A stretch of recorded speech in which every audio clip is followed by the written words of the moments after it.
아멘. 아멘. 함께 보실 하나님의 말씀은 우리 누가복음 11장입니다. 지난주에 이어서 계속해서 11장 14절부터 오늘은 20절에 있는 말씀까지를 우리 합독해서 함께 읽도록 하겠습니다. 14절부터 20절을 우리 같이 읽어냅니다. 예수께서 한 말 못하게 하는 귀신을 쫓아내시니 귀신이 나가매 말 못하는 사람이 말하는지라.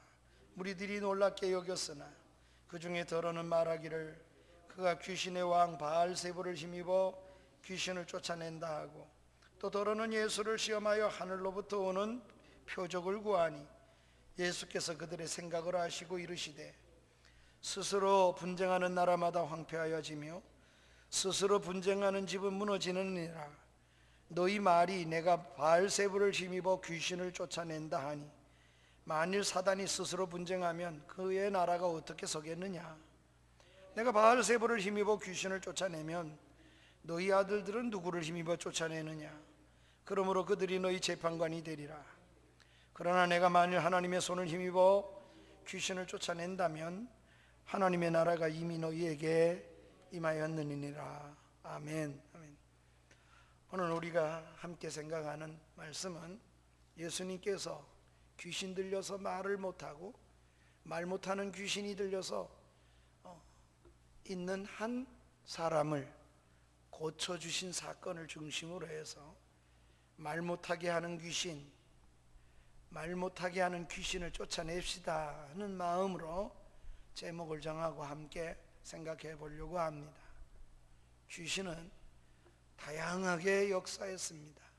어떤 사람은 말을 하게 하되 큰 소리로 말을 하게 하고 지나쳐 너무 부르짖게 하는 역사도 있는가 하면, 심지어는 말을 못하게 만들어서 관계를 끊어버리는 이런 마귀의 역사가 있습니다. 누가복음에서는 예수님께서 하신 사역을 잘 표현해 주었는데, 누가는 예수님의 사역을 대체로 세 가지 중점적으로 예수님의 사역이었다고 기록해 놓았습니다. 그 하나는 예수님이 복음을 전파하셨다는 이야기고, 또 하나는 예수님께서 고치셨다 그랬습니다. 그러니 예수님은 이 땅에 고치십니다. 병든 자도 고치고 귀신 들린 자도 고치고 심령이 병든 자도 고치십니다. 오늘날도 말씀 속에 들을 때 하나님이 역사하시면 심령이 고쳐지는 역사가 지금도 말씀 속에 역사하신다고 믿습니다. 뿐만 아니라 예수님은 하나님 나라에 대하여 바르게 가르쳐 주셨습니다. 이것은 우리 주님이 이 땅에 행하신 사역의 세 가지 큰 원리와 같습니다. 교회가 존재하는 것도 전파하며 가르치며 그리고 고치는 사역이 주님의 사역을 이 교회가 계속해서 이어가야 할 것입니다. 특별히 오늘 본문에는 말을 못하는 귀신 들린 자를 예수님이 쫓아내 주심으로 거기에 있던 무리들이 놀라워했습니다. 몇 분류의 사람이 있었냐? 하나는 말 못하는 귀신 들린 사람이 거기에 하나 있었고, 예수님 귀신 쫓아내므로 말하는 사람이 되고, 15절에 보면 놀란 사람들이 귀신 쫓겨나가는 걸 보고 또 놀란 사람들이 있는데, 이 사람들은 말을 하기는 하는데 예수님이 귀신을 쫓아낸 것은 하나님의 능력으로 고쳐냈다 그렇게 생각 안 합니다. 악한 말을 만들어냅니다. 바알세부를 힘입어서 귀신의 왕을 힘입어 가지고 귀신을 내쫓는데, 예수님을 험담하되 악의적으로 말을 만들어내는 한 분류의 사람들이 있습니다. 또 한 분류의 사람은 예수님 귀신 쫓아내는 이 표적을 보면서도 하나님이 하신 걸 믿지 않으니까 이렇게 요구합니다. 하늘로부터 있는 표적을 우리에게 보여달라고, 표적 달라고 요청하는 또 한 분류의 사람들이 있습니다. 이같이 세 분류의 사람들 속에 예수님은 말 못하는 귀신 들린 사람을 고치심으로 우리에게 교훈을, 가르치심을 주셨습니다. 사랑하는 여러분, 우리는 이미 누가복음에서 앞에서 살펴보았습니다. 그것은 귀신 들린 자를 고치신 예수님을 우리는 살펴보았는데, 누가복음 9장 37절부터 43절에 예수님께서 이미 귀신 들린 자를 고치신 사역을 이루셨습니다. 변화산 산상에서 기도하고 내려오신 주님이 변화산 밑에 있는 제자들이 고치지 못했던 귀신 들린 사람 한 사람을 예수님이 고치셨습니다. 이때 누가복음 9장에 귀신 들렸던 사람은 어떤 형편이었는가를 우리가 좀 알아보기 위해서는 누가복음 9장 39절을 우리가 살펴보면 정확해지겠습니다. 귀신이 그를 사로잡았습니다. 한 사람을 사로잡아서 소리를 지르게 말을 하는 거지요. 그런데 귀신에 붙들려서 귀신이 하는 소리를 지르는 말을 하긴 하는데 부르짖게 만들고 경련도 일으키고 거품도 일게 하고 그리고 어떻게 합니까? 몹시 그 몸을 상하게 만들었다고 했습니다. 그러니 9장에 귀신 들린 자는 말을 하게 하는데 귀신이 소리 지르도록 보통 언어를 쓰지 않도록 소리 지르게 만들어 놓는 그런 귀신을 내쫓으셨습니다. 오늘 본문은 배경이 좀 다르고 오늘은 다른 초점에 맞추어서 누가가 귀신 들린 자를 이야기하는데 아예 말을 못하는 그런 귀신 들린 사람에게 예수님께서 귀신을 내쫓은 겁니다. 그러니까 다른 초점입니다. 다른 관점입니다. 그래서 우리는 첫째로 말 못하게 하는 귀신 들린 사람에 대해서 좀 생각해 보겠습니다. 예수님이 오늘 이 11장에서 기도 이야기를 가르치신 후에 내어 쫓은 귀신은 말을 못하게 하는 귀신입니다. 귀신들은 정말 별의별 짓을 다 합니다. 온갖 인간의 정상적인 삶을 살아가지 못하도록 방해하는 것이 귀신들이 하는 일임을 우리는 성경 도처를 통하여서 분명하게 알 수가 있습니다. 주님께서는 그런 귀신의 세력으로부터 사람을 자유하게 만들었습니다. 그런 귀신에 붙들린 사람으로 하여금 예수님은 고쳐주셔서 하늘나라를 가르쳐 주셨습니다. 여기에 등장하는 귀신은 말을 못하게 하는 역할을 하는 귀신이었습니다. 14절입니다. 예수께서 한 말 못하게 하는 귀신을 내쫓았다. 그런 귀신이 나가니까 말 못하는 사람이 말하는지라 말 못하는 사람이 말하는 사람이 되었습니다. 말에 관한 귀신이 이 사람에게 있었습니다. 그래서 오늘 이 교훈 속에는 이 주위에 있는 사람들에게도 예수님이 전부 언어에 대한 가르침을 교훈을 담고 있음을 볼 수가 있습니다. 귀신의 역할은 이렇게 여러 가지입니다. 넘어지게도 합니다. 그 귀신이 하는 짓이 쓰러지게도 합니다. 자기 몸을 상하게도 합니다. 그런데 이번에는 말을 못하게 하는 귀신입니다. 이처럼 귀신이 다양한 양상을 가지고 하나님이 지으신 형상을 가진 인간을 지배하고 있습니다. 말을 못하니 의사 표현이 되지 않고 서로 간의 관계가 파괴가 됩니다. 말 못하는 귀신이 만들어내는 일 중에 하나입니다. 귀신 그리고 사탄의 역할이 있다면 관계 파괴하는 것이 처음부터 마귀가 했던 일입니다. 예컨대 여러분, 하나님이 에덴 동산에 아담 하와를 만드셨잖아요. 그리고 에덴 동산에 아담 하와에게 먹을 걸 다 만드신 걸 다 허락하시잖아요. 그리고 마귀가 와서 한다는 말이 그런데 뭐라 그럽니까? 동산 중앙에 있는 실과를 먹지 말라 하더냐? 마치 처음 듣는 것처럼. 왜 그런 말을 합니까? 마귀가 하는 말은 하나님과 관계를 끊어놓기 위해서 하는 거예요. 마귀의 아주 속에서 하는 마귀의 사단의 역할이 하나 있는데 관계의 파괴입니다. 마귀가 역사하면 관계가 다 파괴돼요. 오늘날도 이런 사탄의 활동은 없어진 게 아니에요. 지금도 계속되고 있습니다. 말을 못하게 하는 귀신도 있습니다. 말을 하게 하는 귀신도 있습니다. 이유는 다 똑같아요. 말을 하게 하든지 못하게 하든지 귀신이 들으면 관계를 파괴시키는 일을 주로 하는 겁니다. 그래서 관계를 은혜 안에서 잘 갖는 게 중요한데, 부모와 자식 관계도 다 깨트려 놓는 것이 마귀가 하는 일입니다. 의사가 서로 소통이 되질 않아요. 나는 이런 뜻으로 얘기를 하고 이런 마음으로 해도 하나가 되지 못해. 성령이 아니고는 정말 인간은 하나가 될 수가 없는데, 사람만 다른 게 아니, 얼굴만 다른 게 아니, 하나가 되는 일이 그만큼 어려워요.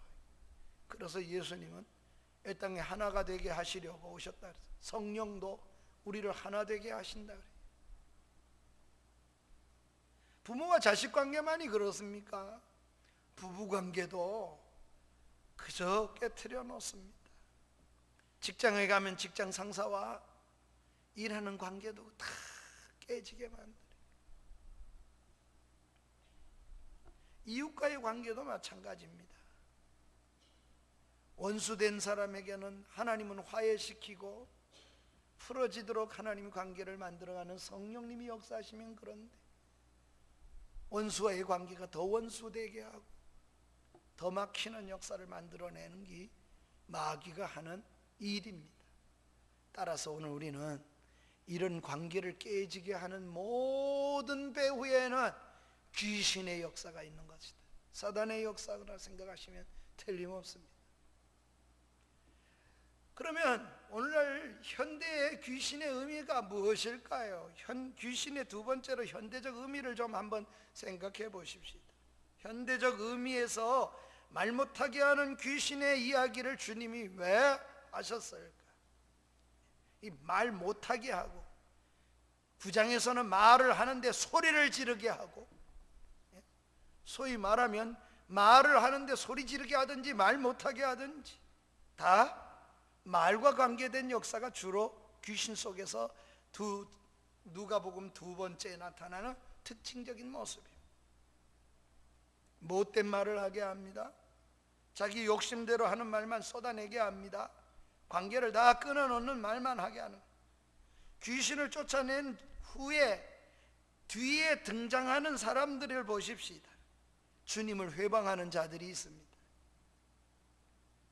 이런 자들은 주님께서 귀신을 힘입어 가지고 귀신을 쫓아낸다고 그렇게 말을 합니다.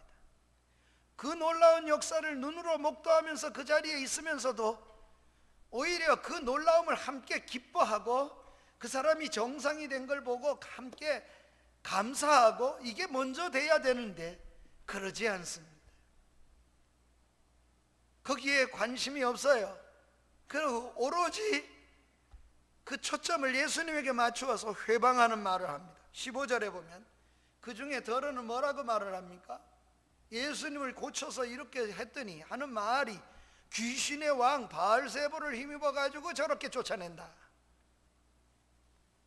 말들을 만들었습니다. 이게 우리 주님께, 귀신을 쫓아내는 주님께 한 말이고, 우리 주님은 그런 말씀을 들었습니다. 그때 주님이 말씀하십니다. 어느 나라가 스스로 분쟁하고 그러면 무너지지 않겠느냐? 무슨 말입니까? 바알세불이 왕이 마귀를 쫓아내면 그 마귀 나라가 서겠느냐? 이런 말과 말 같지도 않잖아요. 그런데도 불구하고 악의적으로 지어내는 것입니다. 주님은 하늘 권세를 가지고 귀신을 쫓아냈다는 선언을 하시는 겁니다. 아울러 귀신을 쫓아내는 그 순간 하나님의 나라가 임하게 된다는 사실 또한 주님이 가르칩니다. 그러니 마귀에게 그렇게 마귀 악의적이지 않고 받아들이면 그 순간에 하나님 나라가 현재적으로 임할 것에 대해서도 주님이 가르쳐 주신 겁니다. 말 못하게 하는 귀신 들린 사람이 있습니다. 귀신 들렸던 사람은 귀신으로 인하여 말을 못했습니다. 그러나 이 사람들은 귀신이 들리지 않았지만 이 사람들도 말이 잘못되었습니다. 하나님의 놀라운 일을 보고도 감동을 받지 못합니다. 그리고 회방만 하는 사람들이 있습니다. 하나님의 은혜에 밖에 있는 것은 똑같습니다. 하나님의 은혜에 밖에 있는 자들입니다. 그래서 오늘 우리가 조심해야 될 것은 귀신이 들려서 사로잡혀 있는 사람만, 저 사람만 귀신 들렸다 이래 생각하고 살아서는 안 됩니다. 보통 사람처럼 보이는 주변에 있는 사람들도 조심해야 합니다. 하나님의 은혜에서 떠나 있는 사람일 수도 있기 때문에 그렇습니다. 붙들려서 사로잡혀서도 하나님을 거스리고, 그렇지 않은 것 같이 잠깐이라도 마귀가 역사해도 하나님을 회방하는 면에 있어서는 동일한 것입니다. 다 노임을 받아야 될 존재요 사람이라는 겁니다. 그러니 여러분, 이런 사람은 은혜 밖에 있는 사람입니다. 좋은 일을 보면 어떻게 해야겠어요? 박수를 치고 감사하고 하나님께 영광을 돌려야 할 텐데, 좋은 일을 보고도 박수도 못 치고 감사하는 마음도 없고 오히려 영광을 하나님께 돌리지를 못하는 사람이 바로 그런 존재죠. 그래서 늘 반대로 좋은 말은 아예 안 떠올라. 좋은 말은 할 줄도 몰라. 폄하하는 말은 어떻게 잘하고, 회방하는 말은 그렇게 잘하고, 남을 깎아내리는 말은 그렇게 잘하고, 남을 이간시키는 말은 너무도 잘하면서도 감사하고 그리고 칭찬하고 하나님께 영광 돌리는 말은 하지를 못하는 겁니다. 이런 사람들을 조심해야 합니다. 그런 사람이 되지 않도록 본인도 조심을 해야 합니다.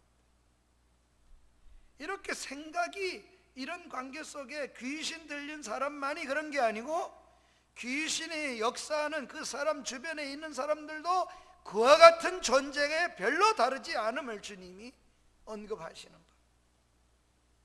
귀신 들린 자보다도 어쩌면 더 불행한 자인지도 모르겠어요. 그 사람은 고침을 받음으로써 바로 되었어요. 이렇게 생각이 좋지 못한 사람들이 주변에 있었습니다. 우리 주변에도 있기 마련입니다. 생각이 좋지 않으면 주님은 그래 말합니다. 이렇게 우리 주님이 너희 말이 이러잖아요. 그러나 내가 만일 이렇게 말씀을 가르치시면서 우리 주님이 생각에 대한 이야기를 말씀합니다. 생각이 좋지 못하면 언젠가는 좋지 못한 말을 하고, 생각이 옳지 못하면 언젠가는 좋지 못한 행동을 하게 될 것입니다. 마귀는 오늘 우리의 생각 속에다가 언제나 역사하기 때문에 그렇습니다. 말 못하는 귀신 여러분 생각해 보세요. 그러기에 오늘 우리가 하나님 앞에 오늘도 기도하는 제목 중에 하나가 있다면, 하나님 나의 생각을 지켜주세요. 성령으로 여러분 이렇게 기도하는 것이 너무나 소중합니다. 예컨대 요한복음 13장 2절 말씀을 보십시오. 마귀가 가룟 유다에게 역사합니다. 그런데 벌써 시몬의 아들 가룟 유다의 마음이요, 이게 언제나 좌소가 마음인데 생각을 넣어버린 거예요. 생각을 아직 행동하지 않아요. 생각을 넣었는데 가룟 유다는 행동을 합니다. 예수를 팔게 되는 사람이 되어지죠. 은삼십에 팔아버린. 그러니 오늘 우리가 하나님의 말씀으로 우리 생각을 통제받고 하나님 앞에 컨트롤될 수 있다는 건 큰 은혜예요. 우리가 남을 볼 때 기뻐할 때 같이 기뻐하고, 감사할 때 감사하고, 하나님 귀신이 쫓겨나갔으니 하나님 얼마나 감사합니까? 이럴 수 있다면 그건 큰 은혜의 복이 아닐 수가 없어요. 생각을 마귀가 지배하고 있기 때문에 그렇습니다. 우리 마음이 영적인 거냐 육적인 거냐, 뭘 가지고 마귀가 주장하냐, 그러면 생각입니다. 생각. 로마서 8장 6절부터 7절에 보면 이렇게 사도 바울이 이야기를 합니다. 대저 육신의 생각은 사망이요 영의 생각은 생명과 평안이라고. 그러니 성령께서 우리 마음속에다 생각을 넣는데 망하는 사람의 생각은, 육신의 생각은 사망이라는 거예요. 영의 생각이 있습니다. 그런데 육신의 생각은 하나님과 원수가 되고 하나님 법에도 굴복하지 않는데, 그러니 얼마나 우리가 언어 속에 생각하는 그 하나님의 말씀을 묵상하는 것이 얼마나 중요합니까? 어떤 사람을 칭찬할 수 있고 격려할 수 있고 위로의 말을 할 수 있는 건 큰 은혜입니다. 여러분, 그렇게 하나님 앞에 계속 쓰이기를 여러분 기도하고 또 그렇게 하나님 앞에 서는 건 너무 축복된 일이죠. 칭찬과 격려와 위로의 말을 하지 못하는 자들이 있습니다. 말만 하면 헐어요. 좋은 일을 한 건 하나도 안 보여요. 안 된 것만 보여지는 거예요. 혹시 이런 귀신이 우리를 흔들지는 않습니까? 혹시 이런 귀신이 우리의 생각을 지배하고 우리 마음을 못된 생각으로 그렇게 생각을 불어넣지는 않습니까? 생각인 것 같아도, 지금은 그런 말하는 것이 그냥 말로 하는 것 같아도 조금 지나면 행동으로 그렇게 되는 날이 반드시 오기 때문에 우리가 그 생각 속에 하나님의 은혜를 함께하는 게 너무 중요해요. 우리 언어 속에 우리가 어떻게 살아야 될 것인가를 이 예수님이 이 속에 귀신이야 쫓아내면서, 말을 못하는 귀신을 쫓아내면서 언어 속에 지금 주님의 교훈을 담았습니다. 이들은 다 예수님에 대해서 좋지 않은 생각했습니다. 회방자여 마귀 귀신의 왕이다, 왕을 더불어, 이렇게 말하더니 좋지 않은 생각하고 좋지 않은 말을 하고 그러더니 결국은 예수님을 십자가에 못 박아 죽이는 데까지 나아가는 사람이 되는 겁니다.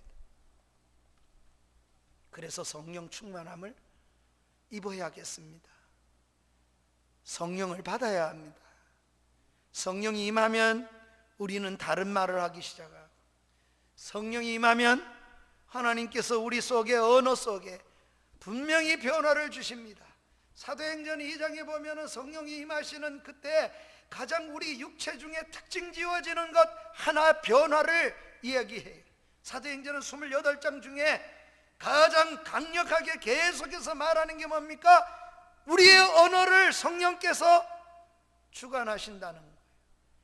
말하지 마라, 말하지 않고 우리는 견딜 수 없다.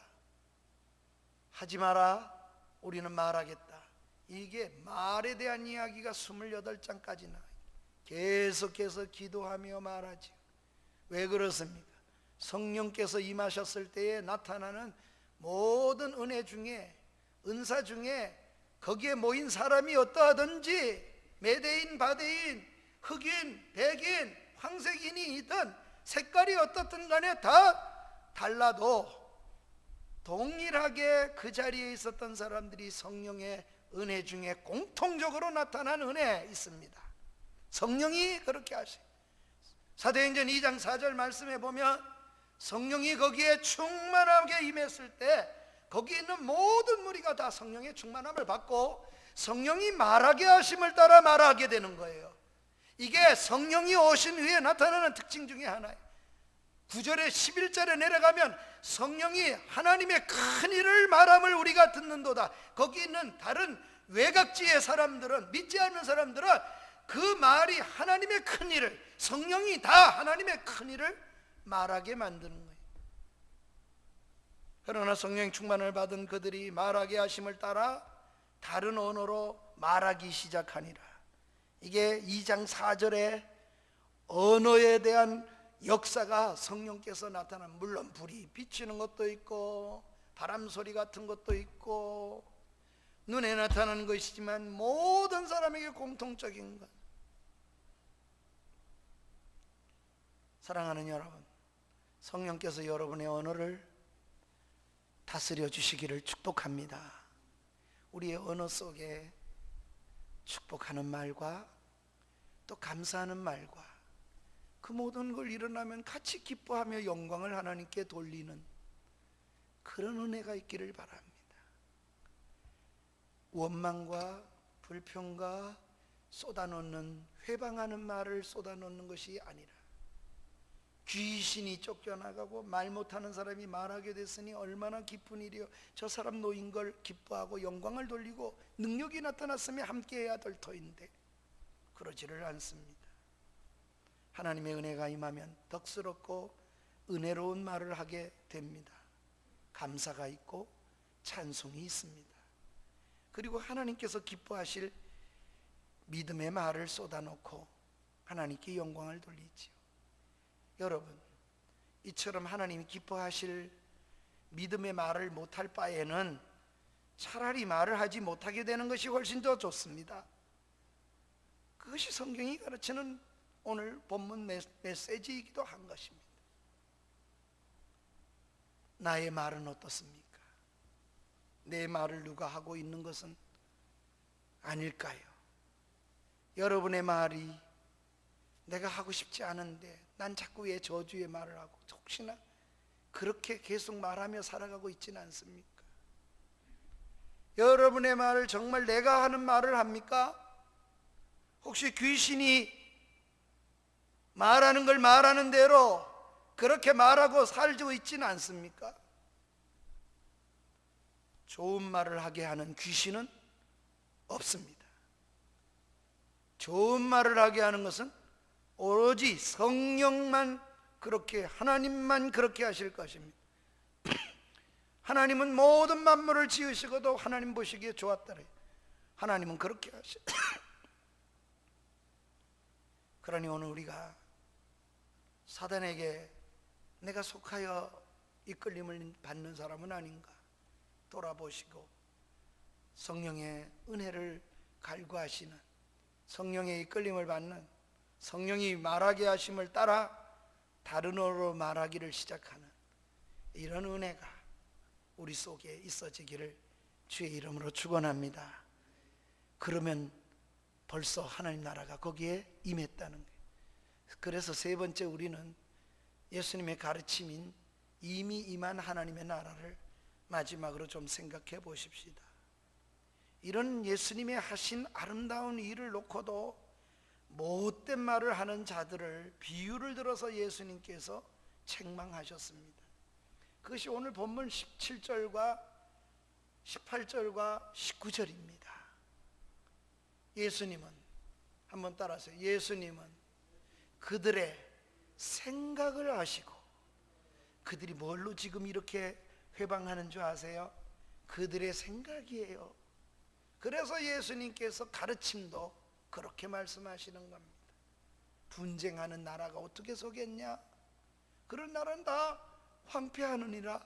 그런 나라는 쓴 적이 없어. 다 무너져. 너희 말이 내가 바알세불 왕을 힘입어서 그럼 귀신 왕하고 귀신하고 쫓아낸다? 그게 무너지는 거예요.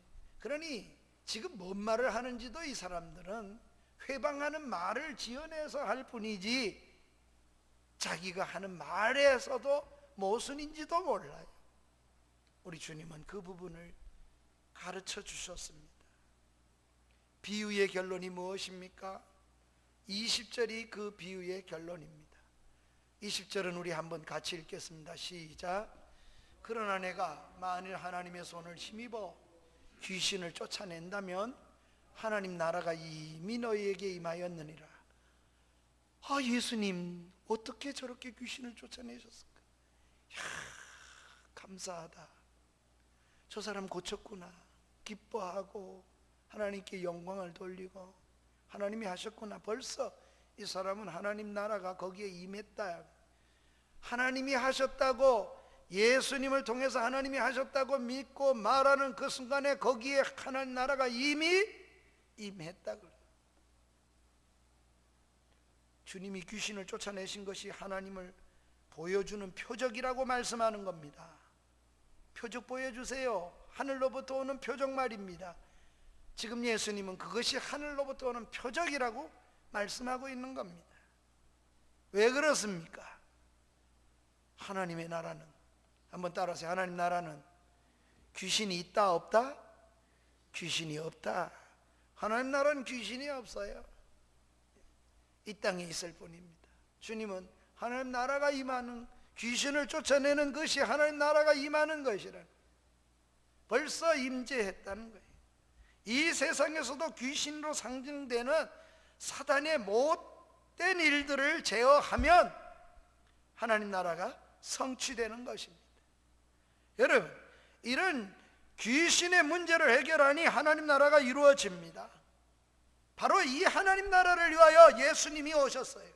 저와 여러분이 오늘 우리의 언어 속에서, 우리의 삶 속에서 귀신이 우리에게 하게 하는 모든 것을 제어하고 성령의 능력을 힘입어서 우리가 물리친다면 거기에 하나님 나라가 존재하는 것입니다. 하나님 나라가 이미 임했기 때문에 그렇게 될 수 있는 겁니다.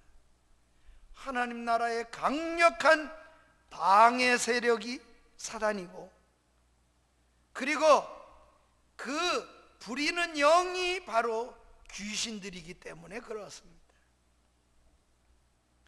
하나님의 지배를 받는 사람은 어떻습니까? 사랑하는 성도 여러분, 성경은 이렇게 말합니다. 마른 빵 하나 놓고도 감사하는 게 하나님의 나라입니다. 그런데 마귀가 역사하면 육손을 놓고도 싸워요. 재산이 없어도 싸우지만 재산이 있어도 싸웁니다. 하나님께 감사하는 마음과 하나님을 중심에 사는 마음이 어떤 거겠습니까? 비록 가난해도, 찢어지게 가난해도 부모에게 감사하는 자녀들이 있는가 하면, 부유해도 부모에게 감사를 모르는 사람이 있습니다. 찢어지게 가난해도 부모에게 감사하는 자녀들이 가정천국을 만들어냅니다. 내 안에 못된 생각과 말, 행동을 하게 하는 악한 영이 쫓겨나가고 성령께서 주관하시면 내 삶은 벌써 하나님 나라가 이루어진 겁니다. 우리 찬송도 그렇잖아요. 초막이나 궁궐이나 내 주 예수 모신 곳이 그 어디나 하늘나라예요.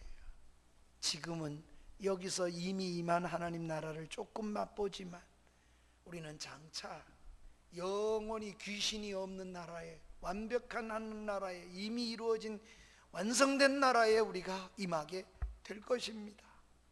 우리는 천국 본점은 보여줄 수 없어도 천국의 지점은 보여줄 수 있습니다. 이건 제 말이 아니고 복음을 전하던 최봉성 목사님, 우리가 흔히 말하는 최권능 목사님이 하신 말씀이에요. 일본 순사들 앞에 가서 매를 맞으면서 예수 천당 외치지 말라는데도 왜 그렇게 외치고 그러냐? 그래 채찍으로 내리치니까 나는 내 속에 예수 천당이 가득 차서 말하지 않을 수가 없다. 천당이 어디 있냐 이놈아, 천당을 보여봐라, 그러면 내가 믿겠다. 일본 순사가 하는 말 앞에 본점은 내가 보여드릴 수 없어도 내가 지점은 보여줄 수 있어. 지점이 어디 있냐? 그때 순사 앞에 최봉성 목사님이 하신 말씀이 이렇게 얘기를 하지요. 여러분은 나를 이렇게 말한다고 매로 때리고 채찍으로 치고 고문을 하는데 나는 당신들을 보면 불쌍하오. 여러분은 나를 미웁다고 하는데 나는 미운 생각이 안 들고 불쌍한 생각이 들고, 그렇게 위해서 기도해 주는 내 마음이, 여러분은 안 편하지만 나는 맞으면서도 편안하니 이게 바로 천국의 지점이요. 이렇게 이야기를 하고 복음을 전하신 목사님이 계셨습니다. 사랑하는 여러분, 주님은 이 땅에 하나님 나라를 세우기 위해서 오셨습니다. 귀신의 세력으로부터 이 세상을 구원하시고 또 그 하나님 나라를 세우기 위해서 오셨습니다. 이 땅에서 이미 하나님 나라가 이룬 우리들이 영원한 하나님 나라에 옮겨가는 겁니다. 요한복음 5장 24절에서는 우리의 구원을 이미 받은 겁니다. 너희가 사망에서 생명으로 옮겨졌고, 그렇게 말하잖아요. 이미 이루어진 구원에 대하여 주님이 말씀을 요한복음 5장 24절에 주십니다. 구원을 이미 옮겨진 거예요. 옮겨지고 있다 그러면 현재겠지만, 옮겨질 거라 그러면 미래겠지만 우리는 벌써 옮겨진 자들입니다. 그런 의미에서 임한 겁니다. 그러기에 우리가 현재에서 천국을 못 누리는 사람은 죽어 천국은 절대 없을 겁니다. 살아서 예수님의 천국의 임함을 경험하지 못한 사람은 죽어 천국은 절대 들어가지 못하기 때문에 그렇습니다. 하나님 나라를 세우게 오신 주님, 귀신을 무너뜨리고 그렇게 맛보게 한 것입니다. 우리는 죄와 사망의 얽매인 상태에서 자유함을 누리고 그 나라의 기쁨을 맛보게 하시는 주님의 은혜입니다. 여러분, 우리의 삶 속에 하나님 나라가 임함을 경험하십니까? 그런 경험을 날마다 채워가십니까? 그러기에 우리의 삶 속에서 하나님 나라 임함을 경험하며 사는 삶의 주님을 함께 하시기를 바랍니다. 귀신에게 끌려다니지 않기를 축복합니다. 좋은 말하게 하시는 성령의 이끌림을 받으며 살아가십시다. 이미 임한 하나님 나라를 경험하고 오늘 우리가 코로나19 때문에 올라와 예배를 못 드리는 사랑하는 성도들 또는 영상으로 드린다 할지라도 그런 한 주간, 승리의 한 주간을 살아내는 은혜가 있기를 주의 이름으로 간절히 축복합니다. 이제 우리 다 같이 일어나서서 찬양을 드릴 터인데 우리가 드리는 찬양은 431장입니다. 내용은 이렇습니다. 주 안에 모든 것이 있다는 겁니다. 기쁨도 있고 사랑도 있고 영생도 있고 평안도 있고 소망도 있고 천국도 있네. 주 안에 있네. 오늘 우리 말씀처럼 고백으로 찬양을 드리도록 하겠습니다. 431장입니다.